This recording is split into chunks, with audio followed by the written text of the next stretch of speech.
Okay, we are on the last set of the factoring unit. This is the notes on the quadratic formula. This is just another way to factor quadratics, especially if the first number is not 1.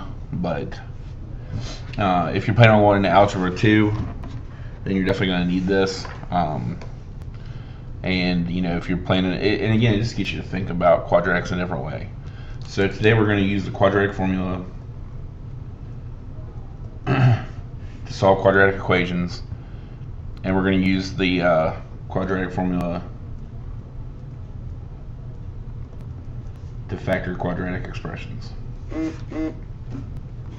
Alright, so essentially we want to review how we solve this quadratic. So we put our parentheses, we set it equal to 0. The first number in each is x. Plus in the back means our signs double up. Negative in the middle means both are negative. The factors of 12 that add to 8 are 6 and 2. And so now we've factored it, but we have to solve it. So we set x minus 6 equal to 0 and x minus 2 equal to 0. We solve for x. X is equal to 6. X is equal to 2. So our solution set is 2 and 6.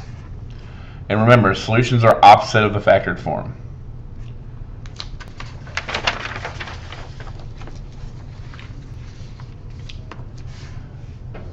The quadratic formula will actually give us these two answers.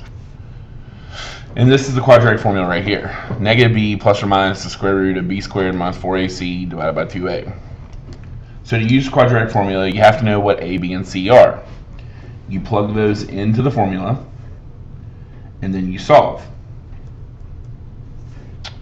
You either get 1, 2, or no solutions, depending on whether or not the answer is real or not. Okay, so basically what it comes down to, if there's a negative under here, that's not a real answer, and so you can't do it. You'll learn in Algebra 2 exactly what to do with that. But anyway, let's do this one using the same methods that it's the one we just did. We know the answer is 2 and 6, but let's go ahead and put all the numbers in. Our a is 1. Our b is negative 8. And our c is positive 12.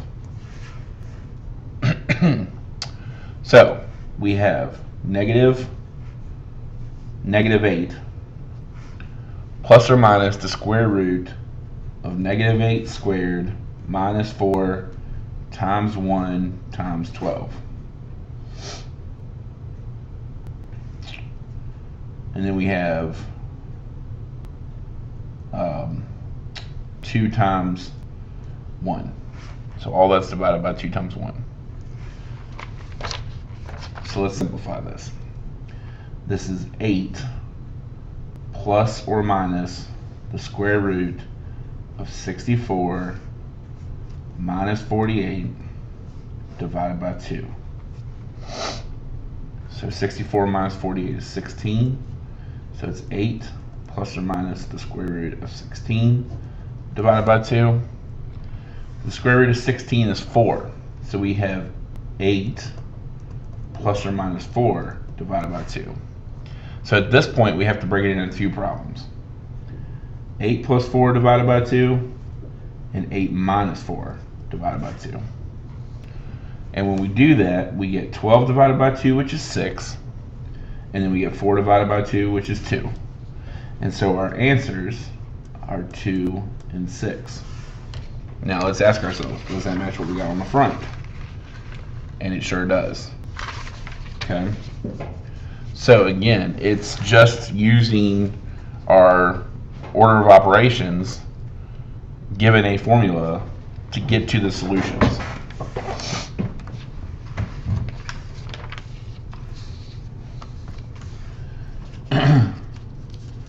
When the number is not 1, it's fine. When the first number is not 1, that's fine. We can still plug this in. 3, -7, -6. negative 7 plus or minus negative 7 squared minus 4 times 3 times negative 6, and then 2 times 3. So 7 plus or minus the square root of 49. Negative 4 times 3 is negative 12. Negative 12 times negative 6 is 72. And that's all divided by 6. Alright. So we get 7 plus or minus the square root of 121 divided by 6. Well, we know that the square root of 121 is 11. So it's 7 plus or minus 11 divided by 6.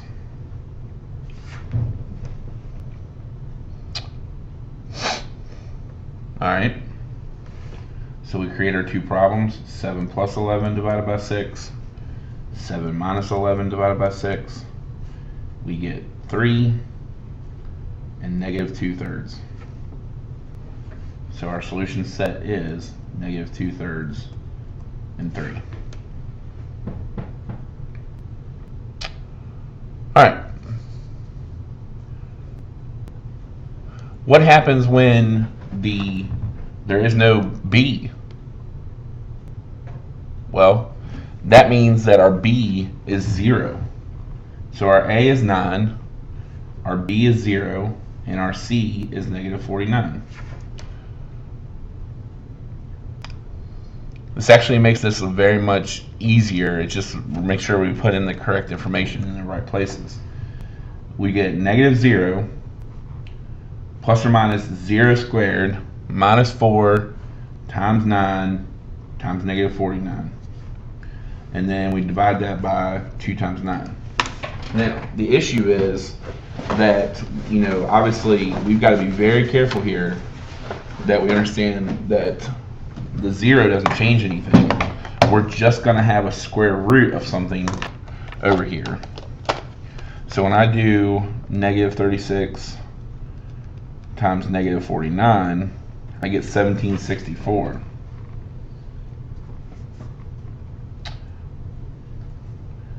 Divided by 18. And I got 0 plus or minus that. So I got to know I'm going to have both of those situations. I'm going to have the positive and the negative. So that's what I was talking about. You can't drop this 0 off here. So when I take the square root of 1764, I get 42. So 0 plus 42 divided by 18, and then 0 minus 42 divided by 18. 42 divided by 18 gives me a fraction of 7/3. So our answer is going to be negative 7/3 and positive 7/3.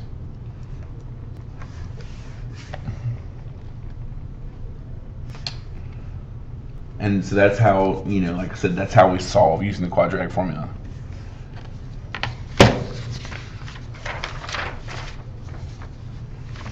want you guys to go ahead and pause the video at this point, and I want you to try these two. I think everything looks okay with them. There shouldn't be any weird things, but again, be ready for the possibility of no solutions or just one solution. But remember, you're going to add and subtract both to get two answers unless they both match up, and then you're just going to get one answer. And if there's a negative underneath the square root sign, then you're going to get no answer. So I was right. These were both of the exception rules. If you notice here, I get negative 12 plus or minus 0 divided by 8.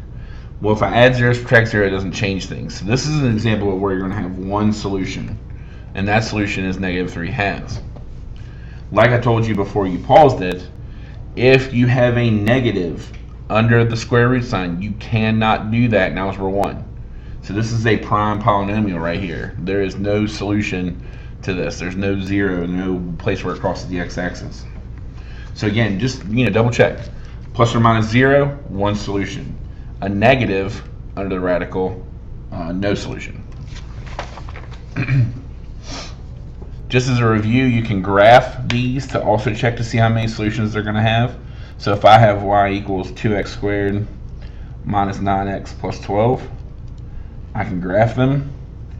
And when I take a look at the picture of the graph, if the graph does not touch the x-axis, there is no solution. And so that's one way we can also double check our answer. If the graph just touches the x-axis once, there's only one solution. If it crosses the x-axis twice, then obviously there are more than one solution. So graphing is one way for us to double check our answers. Another way is to use factoring. I'm going to pause the video and just remind you of the AC method, but you guys should be good to go on that as well. So just take a look at that. Hopefully you were able to factor that using the AC method and junk the GCF out of this one and get x plus 1 times 3x plus 2. Remember, if you're trying to find the solutions, you set it equal to 0. And so the solutions for this are negative 2/3 and negative 1.